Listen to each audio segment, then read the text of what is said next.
Hola, en este video se hablará sobre coloides. Se tratará la definición, clasificación, tipos de coloides más comunes, la preparación, métodos de purificación, propiedades, en particular el potencial Z, la estabilización, su desestabilización y al final se presentarán las referencias consultadas. Pues bien, una definición de coloides o sistemas coloidales es la siguiente. Un coloide se define como partículas que no se disuelven, pero permanecen dispersas en otra fase durante un largo tiempo debido a su pequeño tamaño y carga eléctrica. Esta definición indica que es un sistema de dos fases, donde una fase se dispersa en la otra. El sistema es diferente a una disolución, por lo que las partículas no se disuelven, sino que se dispersan. También se habla de que las partículas son pequeñas y tienen una carga eléctrica. Una dispersión coloidal se encuentra entre una disolución verdadera y una suspensión o mezcla. A diferencia de las disoluciones verdaderas, que son sistemas homogéneos, y en donde el soluto y el disolvente tienen más o menos el mismo tamaño, los coloides son heterogéneos con dos fases. Una de las fases se dispersa en forma de partículas discretas o fase discreta, que sería el análogo del soluto en una disolución, y la segunda fase es el medio de dispersión o fase continua. El tamaño de las partículas coloidales oscila entre 1 y 1000 nanómetros o para otros autores entre 10 Armstrong a 2000 Armstrong. La forma de las partículas puede ser diversa. Se pueden encontrar esferas o glóbulos, barras o elipsoides, discos, cadenas o hilos, filamentos en espiral o bien ramificados. Pero por lo menos alguna de las dimensiones de esas partículas, ya sea largo, ancho o altura, debe tener el tamaño coloidal. Los sistemas coloidales se pueden clasificar en estos tipos, donde se tienen diferentes combinaciones de estados de agregación del medio de dispersión y de las partículas discretas. El único sistema coloidal que no se tiene es el gas-gas, ya que los gases siempre son totalmente miscibles. Se tiene, por ejemplo, gas líquido, que se llama aerosol líquido. Ejemplos pueden ser la niebla, neblina o las nubes. Se tiene gas sólido, que se le llama aerosol sólido, como puede ser el humo o el polvo. Se tiene el líquido gas, que el nombre es espuma. Por ejemplo, la crema batida o la espuma de la cerveza son ejemplos de coloides. Se tiene el sistema líquido-líquido, que se llama emulsión. Algunas emulsiones muy conocidas puede ser la leche y la mayonesa.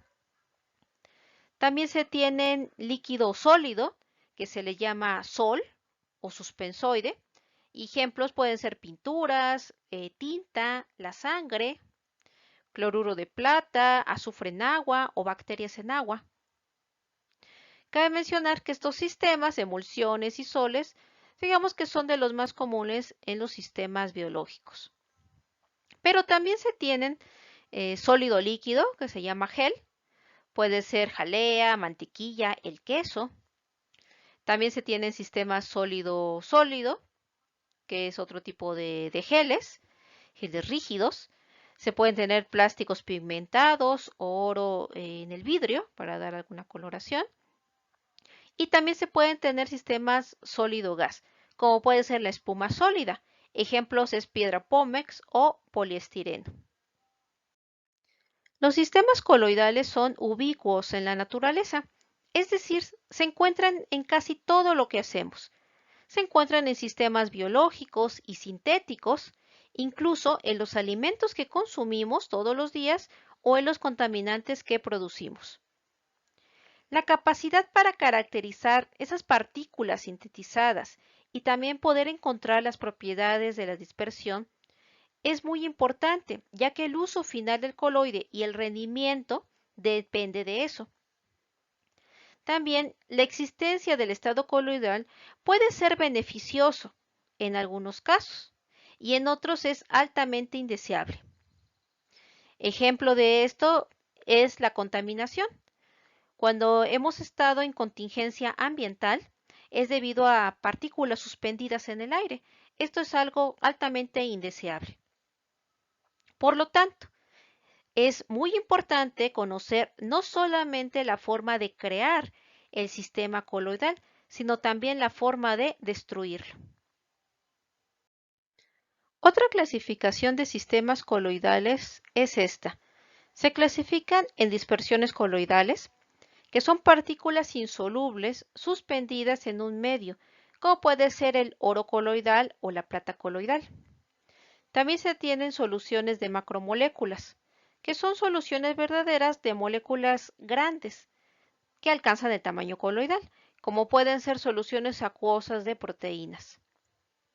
Y también pueden denominarse los coloides de asociación, que son disoluciones de sustancias solubles de bajo peso molecular, que se asocian espontáneamente a cierta concentración, formando agregados de tamaño coloidal. En cuanto a los coloides de asociación, estos pueden formarse con moléculas de jabones, como el estearato de sodio, o bien de detergentes, como el dodecilsulfato de sodio. Estas moléculas son más pequeñas que el tamaño coloidal. Sin embargo, en soluciones concentradas, forman agregados espontáneos de tamaño coloidal, conocidos como micelas. Las moléculas de jabón o de detergente se pueden ionizar en agua para formar un anión y también un catión. Por ejemplo, el estearato de sodio se puede ionizar en el ion sodio y en el ion estearato. Y ese ion estearato está conformado por una cadena larga hidrocarbonada y también se tiene un grupo polar al extremo. Cerca de 70 iones estearato se pueden agregar para formar una micela de tamaño coloidal. Este tipo de coloides pueden ser útiles en los procesos de limpieza. Por ejemplo, aquí se tiene el caso nuevamente del estearato de sodio, que es un tensoactivo. Esta molécula se puede ionizar en el ion estearato, el cual tiene una cadena larga hidrocarbonada que se puede asociar con la suciedad que tenemos aquí, representado como aceite. Y al exterior se van a ir orientando las cabezas polares, de modo a que van a estar asociadas con el agua hacia el exterior. Debido a las fuerzas de repulsión de esas cabezas polares, se puede dar estabilidad a este sistema. Y se puede llegar a formar un nuevo tipo de sistemas llamados emulsiones. Otro tipo de coloides muy comunes son las emulsiones. Estos son sistemas líquido-líquido. Se trata de gotas finas de un líquido disperso en otro líquido imisible. Los hay de dos tipos. Hay aceite en agua, definidas como OW por sus siglas en inglés, o bien agua en aceite, definidas como WO también por sus siglas en inglés. Ejemplos de esto puede ser la leche para los sistemas OW, en donde pequeñas gotitas de grasa están dispersas en la fase continua, que sería en este caso una fase acuosa, o bien para el caso de emulsiones WO, se trata de lubricantes sólidos, donde pequeñas gotitas de agua ahora están dispersas en un medio oleoso. En general, las emulsiones se preparan por emulsificación, es decir, por agitación u homogenización de un líquido en el otro. Por ejemplo, la leche que se procesa a nivel industrial es sometida a un proceso de homogenización, donde se tiene una agitación violenta para poder romper las gotitas de grasa en gotitas más pequeñas y así tener una mayor estabilidad de esta emulsión. En general, las emulsiones son sistemas muy inestables y requieren de la presencia de emulsificantes, como puede ser el jabón, detergentes o algún coloide hidrofílico. Para que una emulsión sea estable, Las pequeñas gotitas o partículas deben permanecer dispersas por un largo tiempo. Pero como les comentaba, las emulsiones en general son sistemas muy inestables y se tienen algunos mecanismos que contribuyen a su inestabilidad. Por ejemplo, se tiene la demulsificación. Esta ocurre cuando las emulsiones se rompen por calentamiento, congelación, centrifugación, por adición de cantidades apreciables de electrolito o por la destrucción del agente emulsionante. También se tienen otro tipo de procesos que contribuyen a esa inestabilidad. Por ejemplo, el cremado, donde las gotitas de esta emulsión van a dar a la superficie.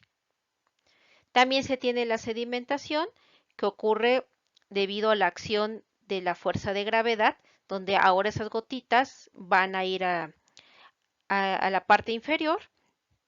Se tiene la floculación, donde se tienen agrupamiento de esas partículas y van a ir a la superficie.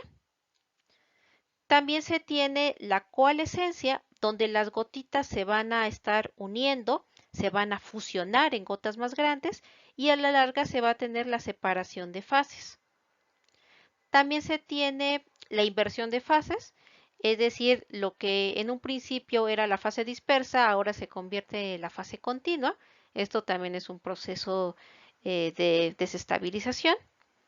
Y en general también se pueden dar efectos como la maduración de Oswald, donde esas gotitas se van agregando en gotas más grandes y se pierde la dispersión que se tenía originalmente. Otro tipo de coloide muy común son los geles. Un gel es la dispersión de líquido en un medio sólido. El líquido va a quedar atrapado en las cavidades de ese marco, que puede ser de proteínas, por ejemplo, y la masa resultante va a ser porosa y semisólida. Va a tener la estructura de gel. A este proceso se le va a llamar gelación. Hay geles elásticos y no elásticos. Los geles elásticos cambian su forma por aplicación de una fuerza y vuelven a la forma original cuando se elimina esa fuerza. Ejemplos pueden ser la gelatina, almidón o bien jabones. Para los geles no elásticos se tiene como ejemplo el gel de sílice, que tiene una red unida por enlaces covalentes que dan una estructura fuerte y rígida. A este tipo de gel se le conoce como sílica gel y es capaz de atrapar agua en su interior. Los geles también tienen algunas propiedades, por ejemplo la hidratación. Esta ocurre en geles completamente deshidratados y es la capacidad para captar agua o algún líquido. También se tiene el hinchamiento, que es la absorción de líquido en geles que son parcialmente deshidratados. También se tiene la sinéresis, que es la exudación de disolvente, como lo que se observa en los quesos frescos. Todos hemos visto cómo el queso panela puede eliminar suero. A este proceso se le llama sinéresis. También se tiene la tixotropía. Algunos geles son semisólidos cuando están en reposo, pero se vuelven líquidos con la agitación.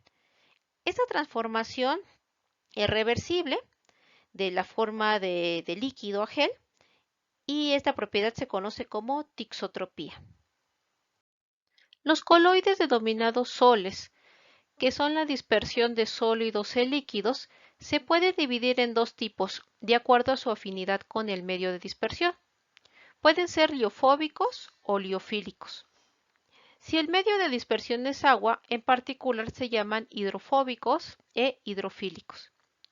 La afinidad de esas partículas con el medio, por ejemplo en los casos de hidrofóbicos, es poca, ya que son inestables y la formación no es espontánea. En el caso de los hidrofílicos hay una fuerte afinidad, son más estables y se pueden comportar como disoluciones verdaderas. Con la adición de electrolitos, los hidrofóbicos provocan coagulación y precipitación con facilidad, teniendo procesos irreversibles. En el caso de los hidrofílicos se requieren cantidades mucho mayores de electrolitos para lograr que precipiten o coagulen. Entonces no se ven afectados por electrolitos inorgánicos.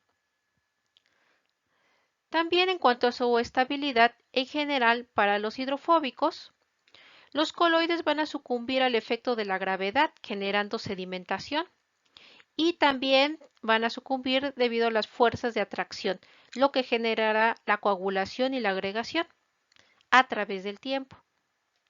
Para los hidrofílicos, se van a establecer interacciones fuertemente entre el agua y ese coloide, esas partículas, por lo que van a estar muy solvatados y los va a precipitar el cambio de disolvente. Si modificamos el disolvente, entonces ya no va a ser tan afín al nuevo y se van a desestabilizar. En cuanto a la viscosidad de los hidrofóbicos, la viscosidad es casi la misma o prácticamente la misma que se tiene originalmente del medio de dispersión, pero en los hidrofílicos se genera una mayor viscosidad debido a la interacción con el medio de dispersión. En los coloides hidrofóbicos, las partículas están cargadas positiva o negativamente, lo que les da estabilidad. En el caso de los hidrofílicos, no tienen carga o están ligeramente cargadas. Para obtener un coloide hidrofóbico, es necesario que las partículas sean humedecidas por primera vez con algún agente humectante y posteriormente, para evitar la agregación, se utilizará un agente estabilizador, como puede ser la gelatina o la caseína. Para los coloides hidrofílicos, se tiene que el proceso de obtención es muy sencillo, pues se disuelven de manera espontánea en agua, sobre todo si se tiene agua caliente. Se pueden secar y redispersar en agua varias veces. Algunos ejemplos de coloides hidrofóbicos son los silicatos, carbonatos, sulfatos, pinturas, la espuma de la cerveza, por ejemplo, o en general espumas, látex de polímeros sintéticos, oro coloidal, hidróxido de fierro, azufre en agua. Y bueno, necesariamente para tener estabilidad requieren algún agente humectante y estabilizador. Ejemplos de coloides hidrofílicos suelen ser moléculas que tienden a formar puentes de hidrógeno, por ejemplo, macromoléculas como proteínas, almidón, gomas, gelatinas. También los coloides de asociación son de este tipo de coloides hidrofílicos, que como ya se comentó, pueden formarse con jabones y detergentes para formar micelas. En cuanto a la preparación de coloides tenemos lo siguiente. Los soles liofílicos se preparan por simple calentamiento, ya que tienen una gran afinidad con el medio, pero los soles liofóbicos se preparan por métodos especiales. Hay dos enfoques principales para la preparación de dispersiones coloidales. Uno de ellos es el enfoque de dispersión, es decir, la trituración o rotura de materiales a granel en tamaño coloidal a través de medios mecánicos. Es decir, se va a ir fraccionando hasta que se alcance el tamaño coloidal. Y el segundo enfoque es el de agregación o la condensación de moléculas en solución a través de un proceso de nucleación o crecimiento de las partículas coloidales, como en el caso de los detergentes o jabones, que se tienen en moléculas pequeñas pero se van agrupando hasta alcanzar un tamaño coloidal. También los métodos de preparación pueden clasificarse en químicos, que involucran una reacción química, o bien pueden ser físicos, como el cambio de disolvente o el molino coloidal. Entonces vamos a comentar algunos de estos métodos. Aquí se muestran métodos de dispersión. Por ejemplo, el molino coloidal. Aquí se muestra una imagen real de ese molino. Esta sería su representación. En el molino coloidal, el sólido junto con el medio de dispersión líquido se introducen. El molino consiste en dos placas de acero muy cercanas que giran en direcciones opuestas y a muy alta velocidad. Las partículas sólidas se trituran hasta alcanzar el tamaño coloidal. Otro método es el método de arco de Breding. Se utiliza para la preparación de hidrosoles, sobre todo de metales como plata, oro o platino. Consiste en un arco eléctrico que es formado entre dos electrodos de metal, mantenidos muy cercano y debajo del agua, que tiene que ser agua desionizada muy fría. El intenso calor de la chispa entre los dos electrodos va a vaporizar el metal y después este metal se va a condensar bajo el agua para alcanzar un tamaño coloidal. Es decir, los átomos del metal se van a agregar para formar partículas de tamaño coloidal. Otro método de dispersión es la peptización, que es la dispersión de un material precipitado en la solución coloidal por la acción de un electrolito en solución. Algunos sólidos iónicos recién precipitados se dispersan en una solución coloidal en agua por la adición de pequeñas cantidades de electrolitos, particularmente los que contienen un ion común. El precipitado absorbe los iones comunes que tienen una carga eléctrica y luego se separan del precipitado por repulsión en forma de partículas coloidales. Aquí se muestra en esta imagen, por ejemplo, la formación del hidróxido de fierro. En cuanto a los métodos de agregación, estos consisten en reacciones químicas o bien de cambio de disolvente. En ellos los átomos o moléculas que se van a estar formando después de la reacción se van a agrupar para formar partículas de tamaño coloidal. Es particularmente importante tener bien definidas temperaturas y concentraciones para que se forme el coloide de interés. Aquí se muestran algunos ejemplos de reacciones, por ejemplo de descomposición doble o doble intercambio. En este caso, para formar un sol de arsénico. También se tiene el caso de la hidrólisis. Aquí se tiene un ejemplo para la formación de hidróxido de fierro, aunque pueden ser también de cromo o de aluminio. Estos hidróxidos se forman fácilmente mediante el calentamiento, por ejemplo, de cloruro férrico en agua, hasta formar este sol de fierro, que es de un color rojo.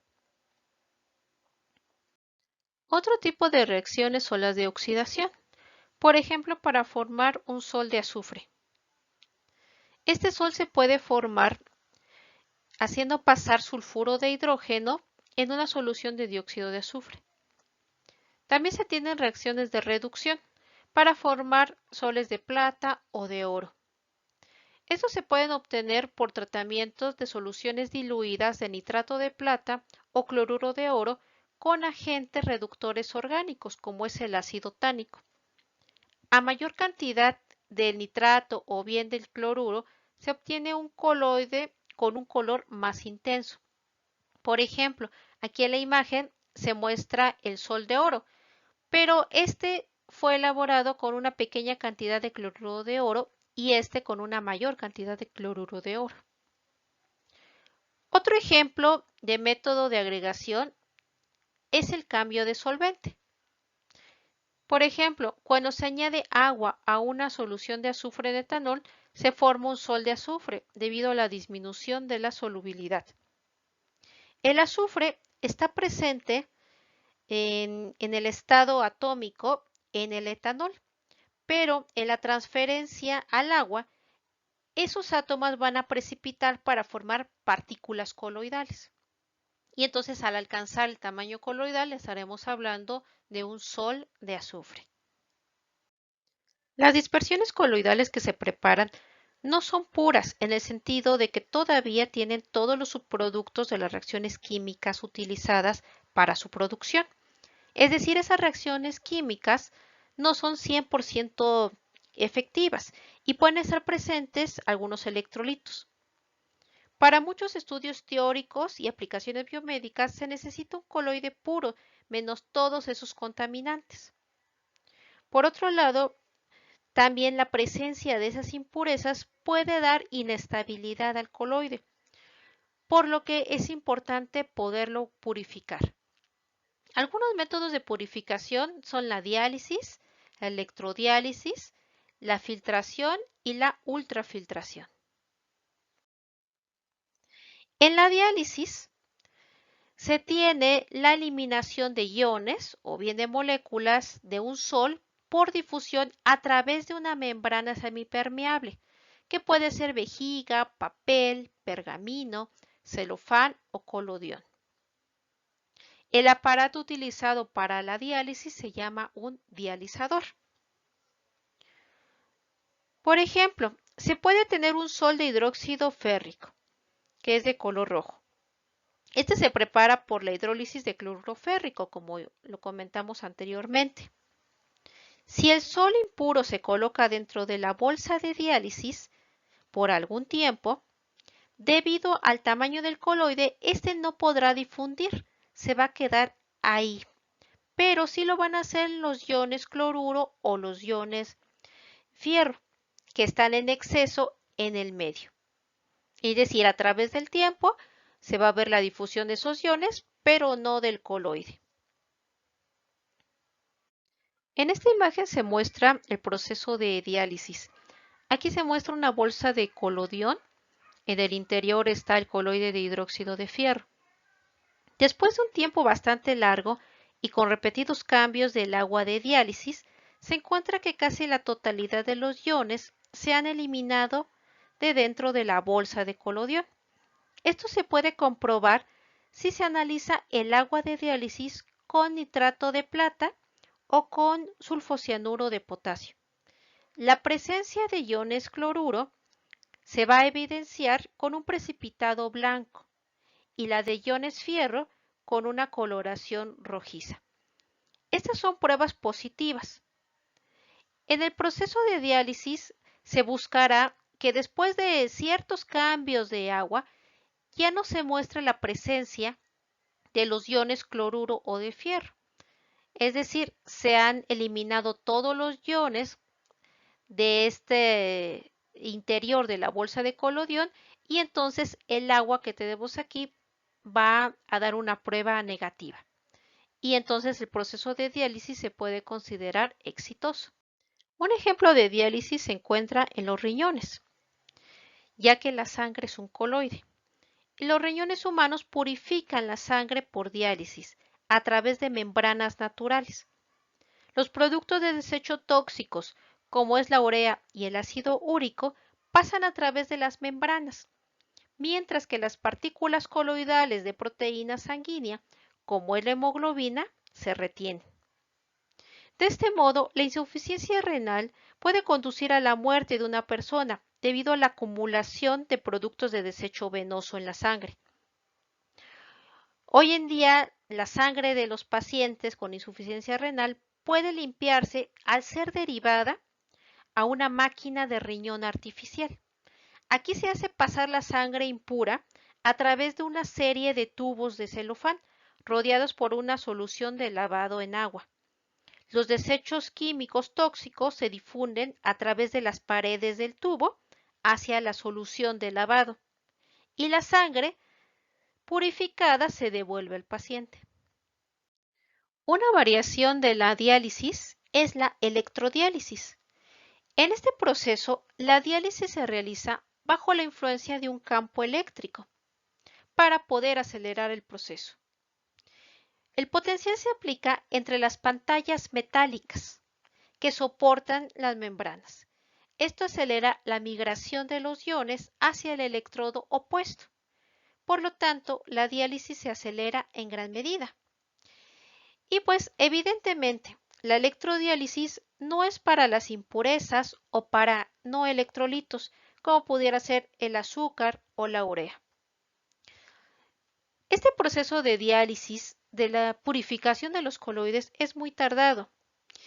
Y justamente tratando de purificar un coloide, se dio nombre a este tipo de sistemas, ya que la palabra coloide proviene del griego cola o pegamento y del sufijo oide, que significa semejante o similar.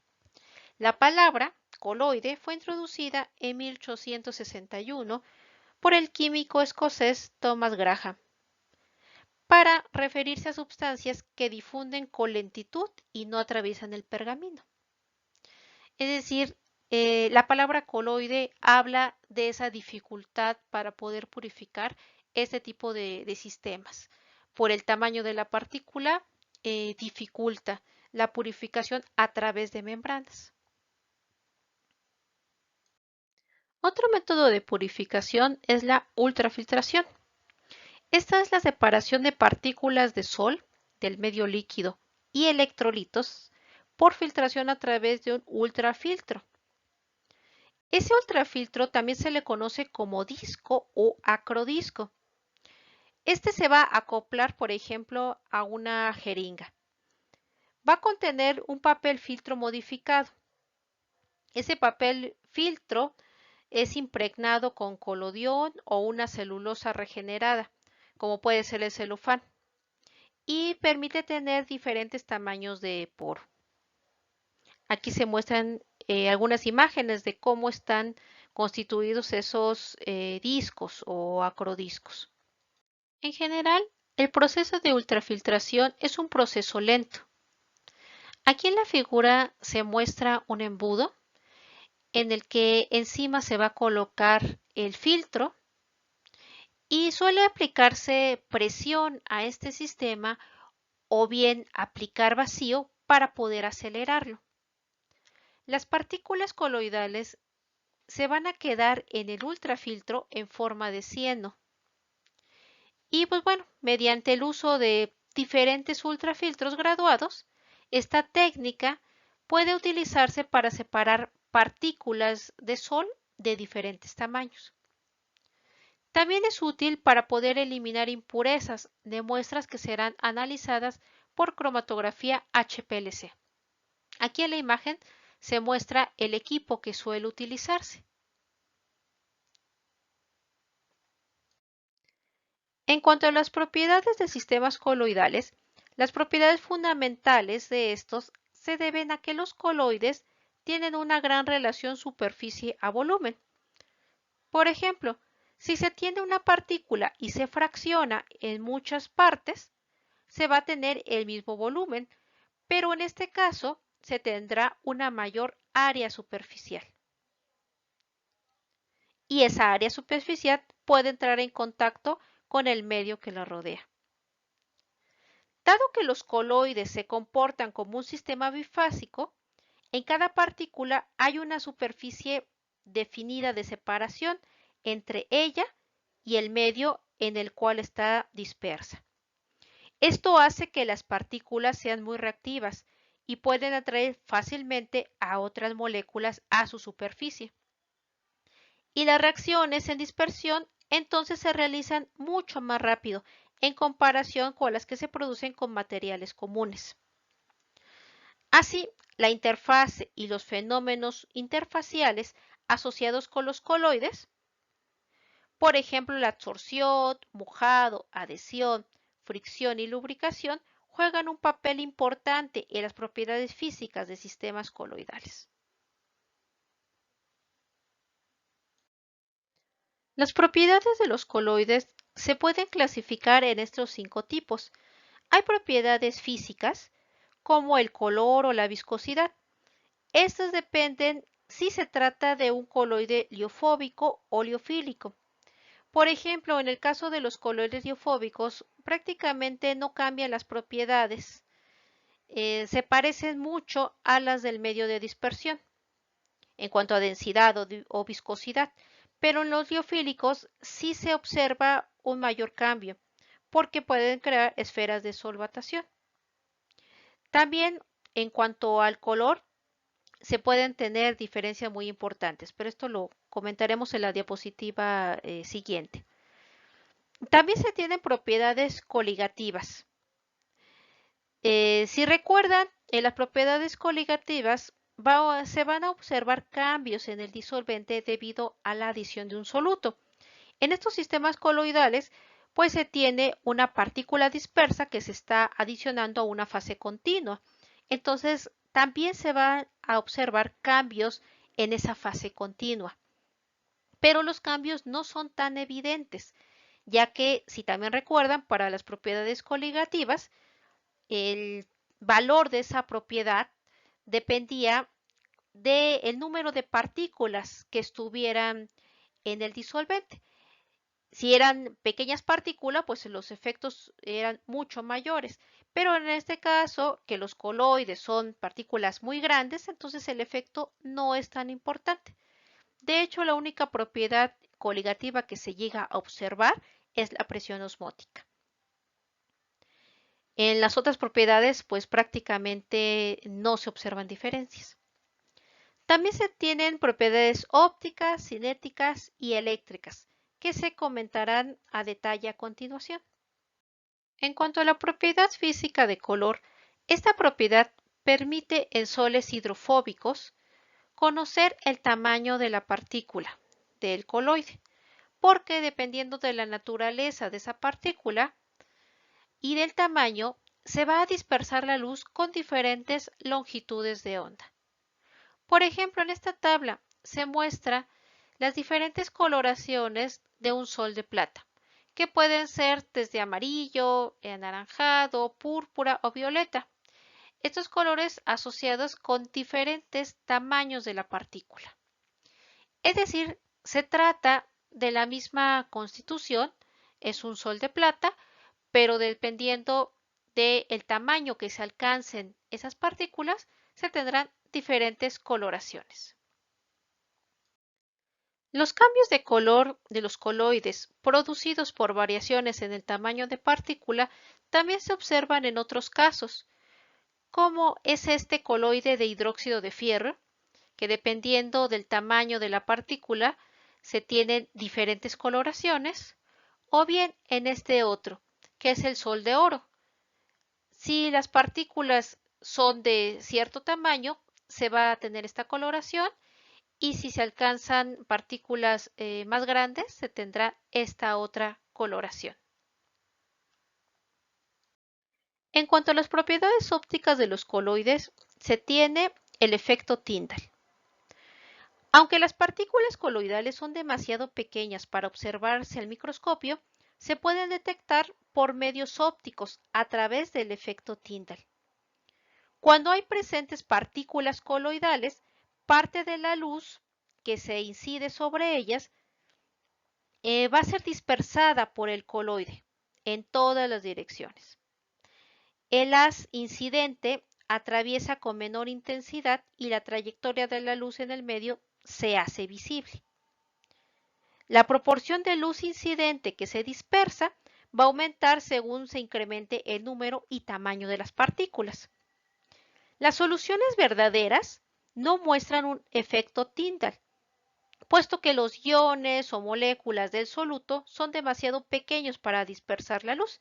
Si recuerdan, el tamaño del soluto y del disolvente es más o menos el mismo. En el caso de los coloides, como se trata de sistemas bifásicos, el tamaño de las partículas sí es capaz de dispersar la luz. Entonces, una forma de saber si se trata de una solución coloidal o una solución verdadera es a través del efecto Tyndall.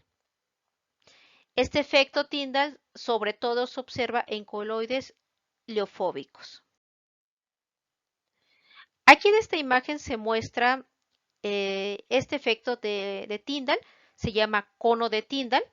A veces se alcanza a ver únicamente como un haz de luz, es decir, vemos un camino recto, pero a veces también se logra formar este cono.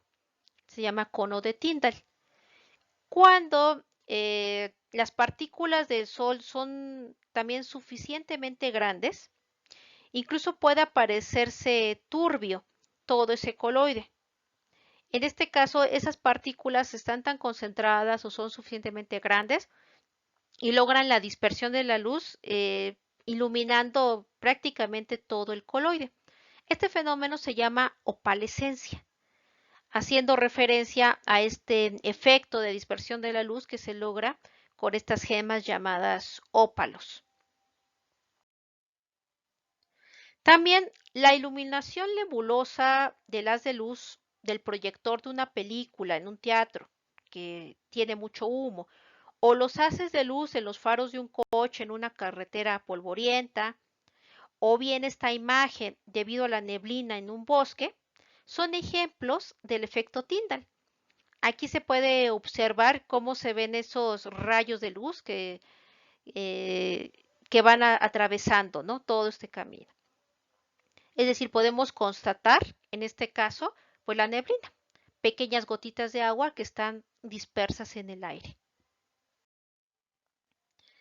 La presencia de coloides se puede constatar con un ultramicroscopio, donde se observan halos de luz dispersada alrededor de la partícula. Pero la forma y tamaño del coloide se puede visualizar solo con un microscopio electrónico. Es decir, el ultramicroscopio permite ver la presencia del coloide, observar su trayectoria. Aquí en este video de YouTube en realidad se ve como destellos. Esas partículas se están moviendo y debido a la incidencia de la luz se observan destellos. Pero pues bueno, ya constatar la forma o el tamaño es a través de un microscopio electrónico. Una muestra de que los coloides están en todo lo que nos rodea está en la pregunta de ¿por qué el cielo es azul? El color del cielo se da a causa de la atmósfera, los rayos del sol y el efecto Rayleigh. Cuando un haz de luz pasa a través de un coloide, las partículas coloidales dispersan la luz.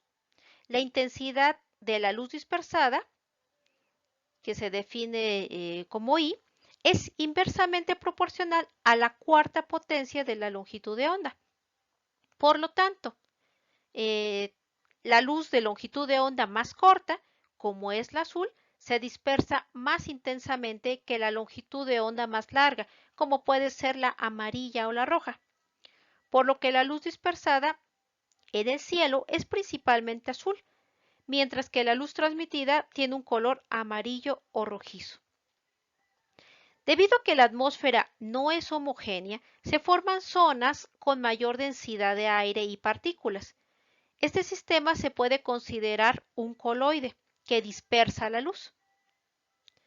La dispersión de la luz en onda corta le da al cielo su color azul. En contraste, la luz transmitida tiene un color amarillo.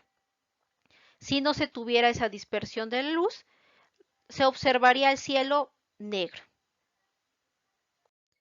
Al amanecer y al atardecer, la luz del sol tiene que recorrer una mayor distancia a través de la atmósfera en comparación con el mediodía.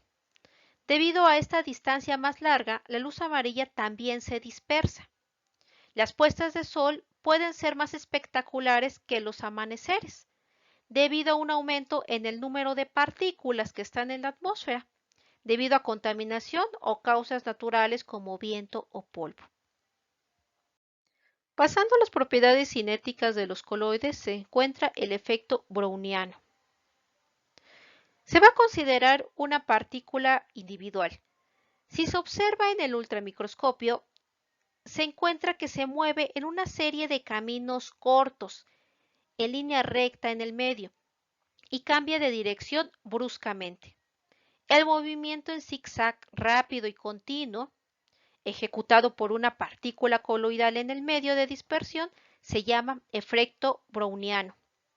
Esto lo origina el bombardeo de las partículas coloidales por moléculas del medio de dispersión que lo rodea. Hagan de cuenta que es una pelota de esas muy grandes, por ejemplo, esas pelotas de Kiko, por ejemplo, que es bombardeada por pequeñas canicas. Obviamente una canica no va a tener la capacidad de mover hacia el otro extremo esa pelota tan grande, pero sí la va a mover un poco.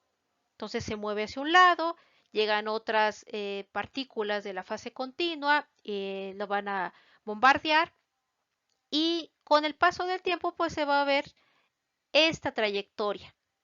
Es decir, no es una trayectoria recta, pero debido al bombardeo de todas las partículas de la fase continua, se puede obtener este comportamiento. Como parte de las propiedades cinéticas se encuentra también la sedimentación. En contra de la estabilidad de los sistemas coloidales está la gravedad, que tiende a depositar las partículas coloidales al fondo del recipiente que lo contiene. Este es un proceso lento, pero lo favorece el tamaño de la partícula. En esta imagen se muestran coloides de hidróxido de fierro, que tienen pues diferente tamaño, ¿verdad? Tienen diferente coloración. Se puede observar que a través del tiempo en uno de ellos se tiene un mayor precipitado, una mayor sedimentación. Esto indica que este coloide tiene un tamaño de partícula mucho más grande en comparación con este otro. En general, la estabilidad del coloide depende de efectos como la gravedad, también el empuje. Si es una partícula más pequeña, el medio va a generar un mayor empuje. Y también algo muy importante es la carga que se tenga en ese coloide. Respecto a las propiedades eléctricas de los coloides, se puede decir que la propiedad más importante de los sistemas coloidales es que las partículas poseen carga, ya sea positiva o negativa. Las fuerzas mutuas de repulsión entre las partículas con carga similar les impiden la agregación y sedimentación bajo la acción de la gravedad. Las partículas de Sol adquieren carga positiva o negativa por absorción selectiva de iones positivos o negativos provenientes del medio de dispersión. Aquí en esta reacción se muestra el cloruro férrico que se hidroliza con agua caliente para formar este sol de hidróxido de fierro. Este hidróxido de fierro tiene una carga positiva. El fierro que no se utilizó por completo para la reacción puede ser absorbido en la superficie de ese coloide, de modo que le confiera una carga positiva. Y entonces por repulsión se pueda tener este coloide estable. En la mayoría de los casos, la carga de las partículas de Sol se origina por absorción selectiva de iones comunes a las partículas del medio de dispersión. Esto sobre todo ocurre para soles hidrofóbicos. Aquí se tienen dos casos. Por ejemplo, partículas del Sol de hidróxido de fierro son positivas debido a la absorción de estos iones fierro en la superficie del coloide. En este otro caso se tienen partículas de sulfuro de arsénico que adquieren una carga negativa ya que absorben el ion común sulfuro. Pero no es necesario que un sol particular siempre absorba el mismo tipo de iones. Generalmente así es, pero también se tienen algunos casos donde las partículas pueden absorber los iones o cationes de lo que está en exceso y adquirir la carga correspondiente. Por ejemplo, se tiene un sol de cloruro de plata, que es producido por la adición de nitrato de plata y cloruro de sodio. En este caso se tiene una carga positiva si los iones plata están en exceso. Pero si los iones cloruro son los que están en exceso, las partículas de ese sol tendrá una carga negativa. Otra forma de adquirir carga es por ionización de grupos de superficie. Esto se da principalmente en soles hidrofílicos. Puede ser adquirir carga en soles como jabones y detergente. Estos son agregados de muchas moléculas. Como ya se había comentado, las colas hidrocarbonadas de las moléculas se orientan hacia el centro, mientras que los grupos polares constituyen la superficie en contacto con el agua como resultado de la ionización de los grupos de superficie. Esto hace que la molécula, que este agregado, esta micela, sea un sol negativo por estas cargas. También se pueden tener cargas de soles de proteína. Los soles de proteína poseen ambos grupos funcionales, ácidos y básicos. En solución acuosa a pH bajo, adquieren un protón, mientras que a pH alto se transfiere el protón. Así, el sol tiene carga positiva a pH bajo y tiene carga negativa a pH alto. A un pH intermedio, llamado el punto isoeléctrico, las partículas serán eléctricamente neutras. En este caso, la carga que tenga el coloide pues va a depender del valor de pH. Entonces, los coloides tienen carga, pero su distribución es muy particular y se han propuesto varias teorías. En esta imagen, la superficie de la partícula coloidal tiene carga negativa. Esta capa atrae contraiones que se encuentran en el medio que forman una segunda capa, en este caso de cargas positivas. La combinación de las dos capas, esta de cargas negativas, fija, y esta otra de cargas positivas que se considera móvil y que está alrededor de la partícula, fue llamada doble capa de Helmholtz. Una nueva propuesta de distribución de cargas habla de una capa compacta, en este caso está conformada por cargas positivas y negativas fuertemente unidas, y además de una capa que es móvil, donde también se tienen cargas positivas o negativas. La combinación de la capa compacta y la capa difusa se conoce como doble capa de Stern.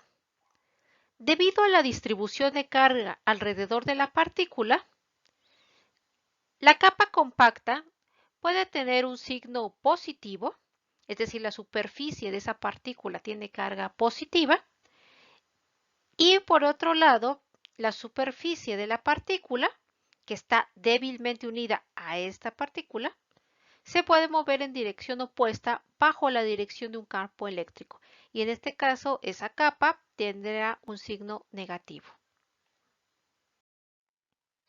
Las teorías de la doble capa eléctrica tratan de la distribución de contraiones y coiones en las proximidades de una superficie cargada que está en contacto con un medio. Cuando hay dos fases de diferente constitución química en contacto, se establece una diferencia de potencial entre esas fases. Entonces, se pueden conocer diferentes tipos de potencial en función de las zonas que se estén estudiando en esa partícula. Una de las distribuciones de carga más aceptadas es esta que describiré a continuación. Considere esta línea de corte de A a A', que es la superficie del sólido. Los iones absorbidos que dan a la superficie su carga positiva se denominan iones que determinan el potencial, que son estos de aquí. Inmediatamente adyacentes a esta capa superficial está una región de moléculas de disolvente fuertemente unidos, junto con algunos iones negativos, también fuertemente unidos a la superficie. El límite de esta región está dada por la línea B', como se muestra aquí en la figura. Estos iones que tienen una carga opuesta a los iones que determinan el potencial se conocen como contraiones. El grado de atracción de las moléculas de disolvente y de contraiones es tan grande que si la superficie del coloide se mueve con respecto al líquido, el plano de corte es esta región de aquí, en vez de esta otra, que es la superficie verdadera del sólido.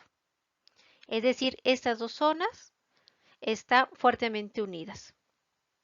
En la región entre B y B' y C y C', hay un exceso de iones negativos. Lo anterior se debe a que el potencial en esta zona que tenemos aquí todavía es positivo, ya que si bien se han neutralizado algunas de las cargas en la superficie del coloide, con estas cargas fuertemente unidas aún se conservan cargas positivas. Por eso esta zona atrae a cargas negativas.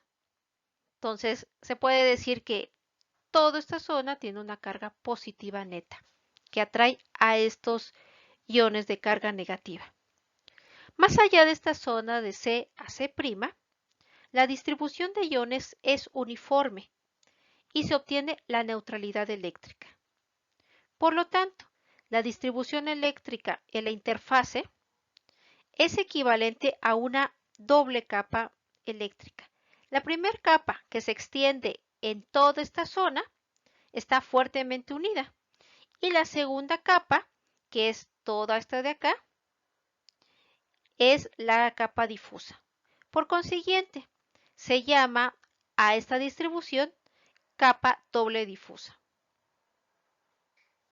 El potencial en la superficie del sólido, definido por A', debido a los iones que determinan el potencial, se denomina potencial de Nernst y se define como la diferencia de potencial entre la superficie real y la región electroneutra de la solución. El potencial situado en el plano de corte B', es conocido como potencial electrocinético o potencial Z. El potencial Z se define como la diferencia de potencial entre la superficie de la capa fuertemente unida al sólido y la región electroneutra de la solución. Es en realidad este potencial Z el que determina la carga del coloide, ya que se está midiendo el potencial entre esta zona y esta otra. Y se comentó que esta zona está fuertemente unida al coloide. Este sería el límite real del coloide, pero como está tan fuertemente unido, el límite práctico sería este de aquí. La presencia de la doble capa explica propiedades eléctricas de los coloides, como son la electroforesis, que es la migración de partículas coloidales en un campo eléctrico. Cuando se colocan dos electrodos en un sol y se aplica un potencial eléctrico a través de ellos, en general las partículas se desplazan en uno u otro sentido, dependiendo de su carga. Si las partículas de Sol migran hacia el electrodo positivo, es porque tienen carga negativa y viceversa. En la imagen se observa el Sol de arsénico moviéndose hacia el electrodo positivo, por lo tanto se trata de un coloide negativo. Aquí en la tabla se muestran algunos coloides positivos y negativos. Negativos como coloides de metales, de sulfuro de arsénico, almidón o arcilla, y con cargas positivas como el hidróxido férrico, hidróxido de aluminio, tintes básicos o la hemoglobina.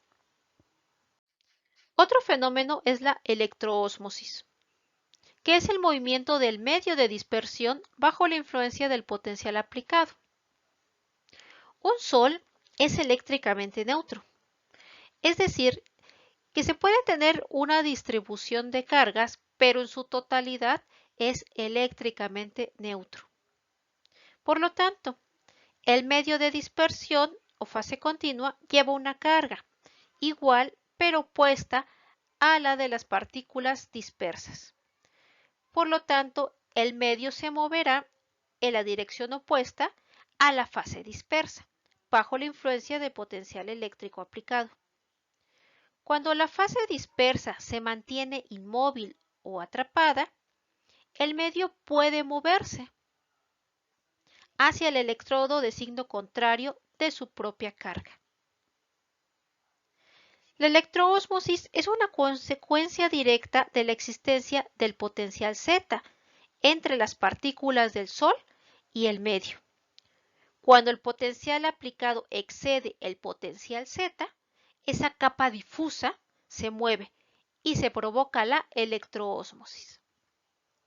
Aquí en la figura, por ejemplo, se tiene un coloide que está inmóvil, tiene carga negativa, y entonces su fase continua debe tener carga positiva y se va a dirigir hacia el electrodo de carga negativa. En cuanto a la estabilidad de los coloides, la estabilidad de los sistemas coloidales se puede explicar con la teoría de LBO, que es el acrónimo de 4 apellidos de 4 investigadores.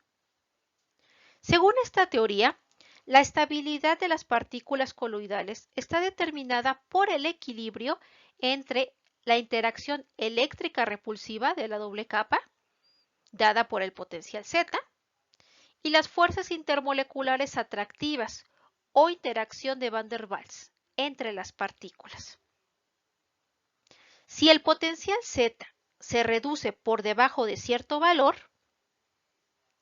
que depende del sistema particular, las fuerzas de atracción van a superar a las fuerzas de repulsión y las partículas se unen. Y este fenómeno da lugar a la desestabilización del coloide por agregación. Por lo tanto, un alto potencial Z, ya sea positivo o negativo, generalmente se requiere para garantizar la estabilidad. Por ejemplo, sistemas con potencial Z por arriba de 30 milivolts se consideran estables porque dan repulsión a esas partículas. Y eso va a evitar los procesos de agregación o coalescencia. Entonces se debe superar la atracción de Van der Waals por algún mecanismo repulsivo y así se logrará la estabilidad del coloide y una vida útil adecuada. Sistemas dispersos como los sólido-líquidos, que son las suspensiones, o líquido-líquido, que son las emulsiones, o bien líquido-sólido, que son los geles, son inestables termodinámicamente. Estos tienden a reducir su energía superficial por agregación o coalescencia de las partículas o gotitas. El potencial Z tiene aplicación práctica en la estabilidad de los sistemas que contienen partículas dispersas, porque este potencial define la carga con la que se va a mover el coloide y regula el grado de repulsión entre las partículas adyacentes y con carga similar. Por ejemplo, conocer el potencial Z puede ayudar a definir la estabilidad de bebidas como estas de nuez, que son emulsiones diluidas agua, nuez emulsificante. La medición del potencial Z se realiza en un zetómetro o medidor de potencial Z, como este que se tiene en el Departamento de Biofísica.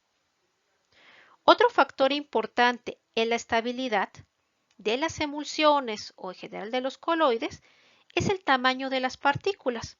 Entre más grandes sean esas partículas, van a sucumbir más fácilmente a la gravedad y van a sedimentar, por lo que importa el tamaño de las partículas y cómo se pueda lograr que éstas se dispersen. En esta imagen se presentan emulsiones de bebida de nuez. Se presentan aquí algunos casos donde se tienen sin pasteurizar y pasteurizadas. Es curioso observar que cuando se pasteurizan, se puede tener una mayor estabilidad. Entonces, la estabilidad de las emulsiones o de algún sistema coloidal se puede lograr de varias maneras. Y la medición del potencial Z y también del tamaño de la partícula puede dar una indicación de qué tan estable va a ser ese coloide. La estabilidad de las partículas se puede lograr por algunos mecanismos como estabilización electrostática, que es la repulsión de partículas igualmente cargadas. Se considera que resulta de la elaboración de una doble capa eléctrica en la superficie de las partículas. También se pueden estabilizar por fuerzas de hidratación, es decir, por absorción de moléculas polares en la interfase. Y esto va a conferir a las partículas una superficie cargada o polar que es compatible con el agua. También puede ser por la estabilización lograda por enmascaramiento de las fuerzas de Van der Waals entre las partículas. Esto se logra por la absorción de surfactantes iónicos. También se puede lograr por la estabilización estérica, que está dada por macromoléculas que se absorben y que previenen la coalición y dan elasticidad. Por ejemplo, se pueden utilizar oligómeros o polímeros. Aquí sería una representación de lo que ocurre en la superficie. Quedan absorbidas y esos polímeros van a evitar que las partículas se acerquen y que puedan juntarse y bueno, desestabilizarse. También se puede lograr la estabilización electroestérica, que es la repulsión de partículas por aumento de la densidad de partículas con carga que los rodea. Y finalmente por estabilización por agotamiento. Esto consiste en partículas rodeadas de polímeros no iónicos o macromoléculas que les impiden la agregación por repulsión estérica. Entonces, como se acaba de comentar, los coloides se pueden estabilizar por medio de otras moléculas. Por ejemplo, los soles a menudo se estabilizan mediante la adición de soles liofílicos. La propiedad de los soles liofílicos para evitar la precipitación de un sol liofóbico se llama protección. El sol liofílico utilizado se llama coloide protector y cada coloide protector tiene diferentes propiedades de protección que se pueden utilizar en diferentes productos. Por ejemplo, si se añade un poco de gelatina, que es un coloide hidrofílico, a un sol de oro, que es un sol hidrofóbico, este sol de oro estará protegido y no precipitará tan fácilmente. Otros ejemplos están en la plata coloidal, en ese desinfectante. Como ingrediente se encuentra grenetina de origen animal. Esto es para darle estabilidad. O también en los helados se adicionan diferentes gomas, como goma de algarrobo, carragenina, goma guar, que es para darle estabilidad. Los coloides liofílicos difieren ampliamente en las propiedades de protección. La acción protectora de diferentes coloides se mide en términos del número de oro. El número de oro se define como el número de miligramos de un coloide hidrofílico que impide la precipitación de 10 mililitros de un sol de oro sobre la adición de 1 mililitro de solución de cloruro de sodio al 10%. Cuanto menor es el valor del número de oro de un coloide hidrofílico, mayor es su poder de protección. La grenetina tiene un pequeño número de oro y es un coloide protector eficaz. El almidón, en cambio, tiene un valor alto, lo que muestra que es un coloide protector ineficaz. Por otro lado, se tiene también la desestabilización de coloides.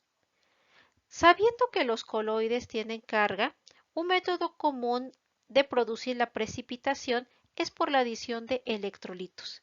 A bajas concentraciones, los electrolitos favorecen la estabilidad porque confieren carga, pero a concentraciones altas generan floculación o precipitación. El poder precipitante de un electrolito es función de la valencia de los iones de signo opuesto al coloide. La regla de Hartley-Schurz establece que cuanto mayor es la valencia del ion, mayor es su poder precipitante. Por ejemplo, un ion negativo provoca la precipitación de un sol con carga positiva y viceversa, y la eficacia de ese anión o catión para precipitar va a depender de la magnitud de la carga. Por ejemplo, si se quiere precipitar un sol de sulfuro de arsénico que es negativo, el poder de precipitación de diferentes cationes se muestra a continuación. El catión aluminio 3 es mucho más efectivo que el bario 2 y mucho más efectivo que el sodio 1 más. Para la precipitación de un sol de hidróxido de fierro, que es positivo, el poder de precipitación de diferentes aniones es el siguiente. Se observa una mayor eficacia en el ion ferricianuro que con el ion sulfato, y a su vez tiene un mayor poder precipitante que el ion cloruro. En esta imagen se muestra un coloide de hidróxido de fierro sin precipitar y aquí el coloide de hidróxido de fierro precipitado, debido a la adición de electrolitos. En esta otra imagen se observa el efecto de adicionar diferentes concentraciones de electrolito sobre la floculación del sol de yoduro de plata. Se observa que a una mayor concentración se tiene una mayor precipitación.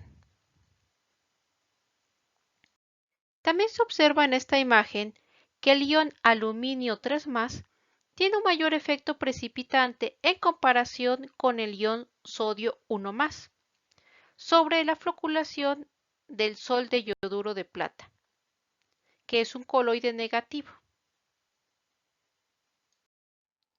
El poder de precipitación de un electrolito o de un ion se determina experimentalmente mediante la búsqueda de la concentración mínima en milimoles por litro para causar la precipitación de un sol en 2 horas.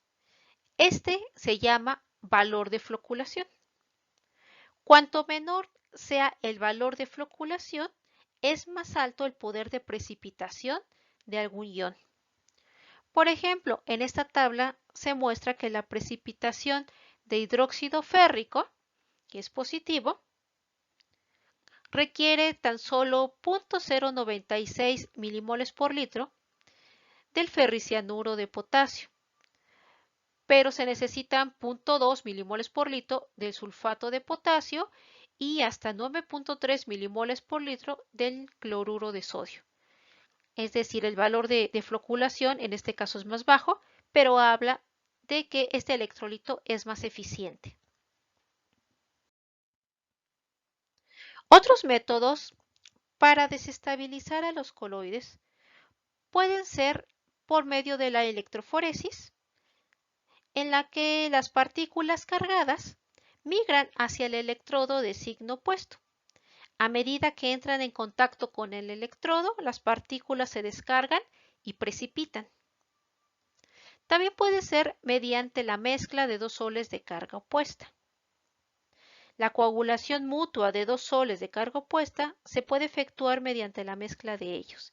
Las partículas positivas van a ser atraídas por las partículas negativas del sol y van a precipitar.